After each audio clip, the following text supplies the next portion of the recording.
This is the Pupterra guide for Oak Grove Campground near Warner Springs, California. Now, I've known of this campsite, but I've never actually stopped there, and the reason we went there this past weekend is because we went to Dripping Springs and it was full, and I'm really glad that we ended up going out this way. Once you exit on 79 in Temecula, you take this for maybe 20 miles before you get to the campsite. It is well marked, and there's going to be a half mile to the campsite marker just before you get there. Now, you can reserve these sites online, but you cannot book a date within 7 days of the day that you're looking to book. So book in advance, and if you're looking to plan a trip within 7 days of when you're actually looking, it can be deceiving because it's going to say first come, first serve, but they may actually be full. This is a pretty big campsite, and there's 3 loops. Only 2 of them were open, and the 3rd loop, which you see here, is where we walk the dogs, and looks like it's under repair. Overall, I was pleasantly surprised with how nice and how big the sites were. What really stood out is that there were a lot of double sites, and they were so big and you could park 4 or 5 cars there. If you were looking to go with a big group, this would be a great place to pick. In the Ribbonwood loop, you had flush toilets, and then when we were in the Oak loop, we saw that they were vault toilets.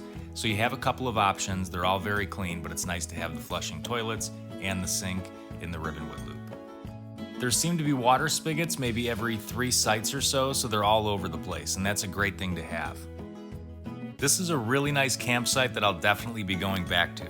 And if you're looking for a little something to do while you're there, the Oak Grove Trail hike starts right across the street from the campsite. Now, I didn't know much about this trail, but it turns out it is the oldest established trail in the Palomar Ranger District. What's really nice about this trail is that it's a short trail. It's only 1.5 miles, and it's right behind the ranger station, but you can connect to a lot of different trails. And if you connect to the Oak Grove Truck Trail, you take that for an additional 5 miles up, and you can get to High Point, which offers amazing views. We had a really nice time on this hike. There were some great views, some ups and downs, and we took it about 1 mile up before turning back around.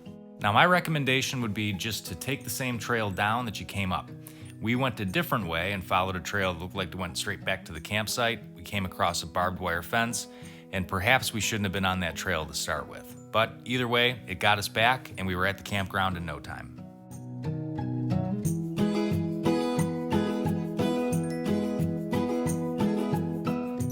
There are a lot of great sites to choose from. We stayed right after you get into the park at Site 28, had a lot of privacy, and it was very convenient to everything.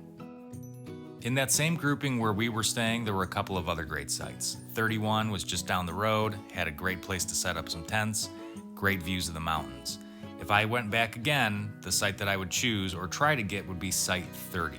It had a lot of shade, a lot of privacy, and also very convenient. We really enjoyed our trip here. The campsites were great, the scenery was amazing, and I love the fact that you had that trail that you could hike right outside of the campsite. For this trip, we didn't do anything technical, we didn't backpack for long, so the gear list is pretty straightforward. We had a Little Guy Max trailer, which was great to have, had a nice pack to make sure we can carry stuff for 2 dogs and 2 people just on a short hike, great harnesses for the dogs in case you get in any kind of trouble, make sure you have a good sturdy pair of shoes, and then for that campsite with the stars at night, make sure you have a nice chair that you can lean back and look up at the sky. So there it is, Oak Grove Campground. Beautiful location, hour and a half from San Diego, lots of sites and great for groups. Also, you have a great hike right there. You can't go wrong if you decide to go here for the weekend. We hope you enjoyed this guide, and thank you for watching.